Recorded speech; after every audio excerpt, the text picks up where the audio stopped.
क्या यही तुम्हारा सेकुलरिज्म है? अरे अगर वोट लिया है तो कभी तो मुसलमानों के लिए अपना मुंह खोलो। आज जब से बीजेपी सत्ता में आई है 2014 से हम आप देख रहे हैं पूरी तरह से एक किस्म की मुसलमानों के खिलाफ जंग छेड़ दी है उन्होंने। हमारे हिजाब से शुरू हुई, मदरसे पे आई पीसफुल प्रोटेस्ट। संविधान ने हमको इजाजत दी है कि हम अगर सरकार की किसी नीति से सहमत नहीं है तो हमको पीसफुल प्रोटेस्ट करने का अधिकार है, हक है। हमने सब तैयारी की, हमने कहा कोई आवाज बुलंद नहीं करेगा, कुछ नहीं, हम साइलेंट मार्च निकालेंगे, मलाड में हमें पीसफुल प्रोटेस्ट करेंगे। 5 घंटे तक मुझे निकलने नहीं दिया, फिर वर्ली पुलिस स्टेशन में जाके मुझे बिठा दिया। शाम को 7 जब बज गए, जब सब हो गया खत्म, तब हमको छोड़ा गया। कहां थे ये कांग्रेस वाले सेकुलरिज्म का डंका बजाने वाले रात दिन? ये तो सत्ता में थे ना, ये चाहते तो बोल सकते थे नहीं इनको एहतजाज करने दो, इनका अधिकार है, मगर नहीं किया, हमको एहतजाज नहीं करने दिया। हमारा संविधान का जो अधिकार था वो हमसे छीन लिया, क्योंकि इनको फिक्र थी अगर एहतजाज हो गया, अगर इनका प्रोटेस्ट पीसफुल प्रोटेस्ट सक्सेसफुल हो गया तो क्या मुंह दिखाएंगे मलाड के मुसलमानों को ये आकर यहां पर। और दूसरा डर, ये सेकुलरिज्म का सिर्फ नाटकबाजी करते हैं, हमारे वो वोटों का क्या होगा, इनको उन वोटों की फिक्र है। 90% मुसलमानों के वोट तो चाहिए कांग्रेस को, मगर बताओ मुझे आजादी के अब तक 75 साल हो गए, क्या किया मुसलमानों के लिए उन्होंने? न हिजाब पे बोलेंगे, न मदरसे पे बोलेंगे, न पॉलिटिकल एम्पावरमेंट करेंगे।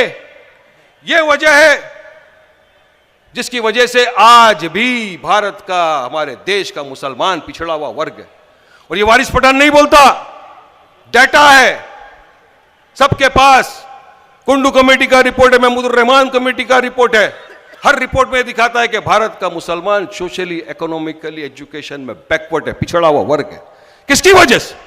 अरे हम तो सत्ता में नहीं थे ना, तुम सत्ता की मलाई खा रहे थे पर तुमने कुछ नहीं किया।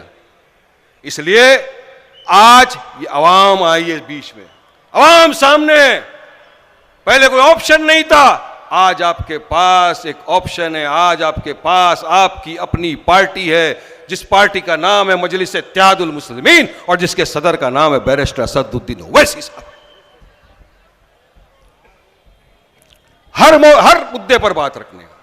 दादरी पे असद साहब बोले, बाबरी पे असद साहब बोले, हिजाब पे असद साहब बोले, CAA पे असद साहब बोले, मजलूमों की, दलितों की, जहां कहीं भी मॉब लिंचिंग हुई, ये आवाज नहीं की, असद साहब ने आवाज उठाई। यहां तक कि उनके घर तक पहुंच गए, उनके कांधे से कांधा मिलाकर उनके आंसू पहुंचे, असद साहब ने किया। मगर इनके मुंह में दही जमा, इन्होंने आवाज तक नहीं उठाई किसी ने। तो फिर क्या अधिकार रखते हैं आपका वोट लेने का, बताओ मुझको।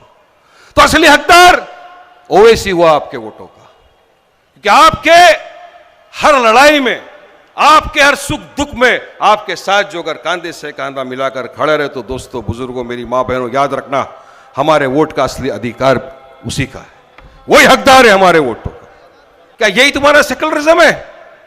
अरे अगर वोट लिया है तो कभी तो मुसलमानों के लिए अपना मुंह खोलो।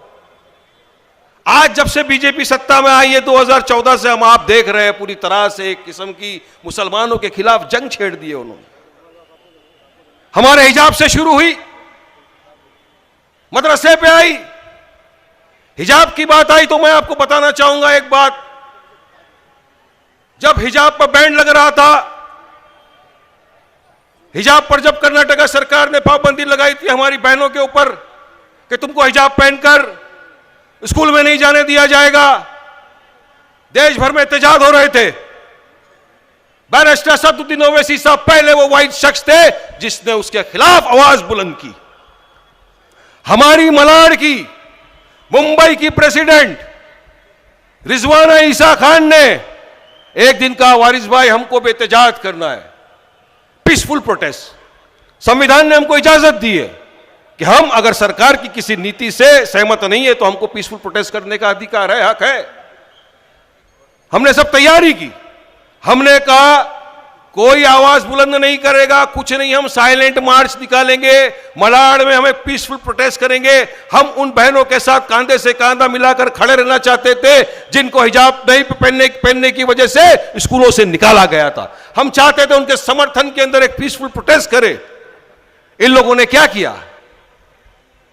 सुबह में 8 बजे, हमारा 9 बजे होने वाला था प्रोटेस्ट, 8 बजे आए, यहां पर रिजवाना ईसा बहन को, उनके हस्बैंड को, उनके साथ उनके जो कार्यकर्ता थे, जो लेडीज थे, सबको उठा के मलाड पुलिस स्टेशन में लाके बिठा दिया।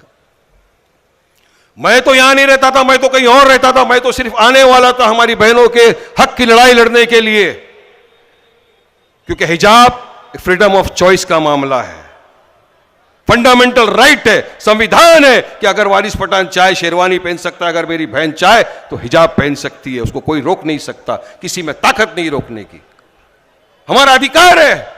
अरे हमारे भी अरमान है कि हमारी बेटी, हमारी बहन, हमारी बच्ची, उसके एक हाथ में कुरान हो, एक हाथ में लैपटॉप हो, संविधान हो, सर पे हिजाब हो, पढ़े लिखे डॉक्टर बने, इंजीनियर बने, एक बड़ी पत्रकार बने, राज्य का, देश का, खानदान का, सबका नाम रोशन करे। और इंशाअल्लाह उम्मीद है, अरमान है कि एक दिन हमारी हिजाब पहनने वाली बहन देश की प्रधानमंत्री भी बने, ये हमारा अरमान है।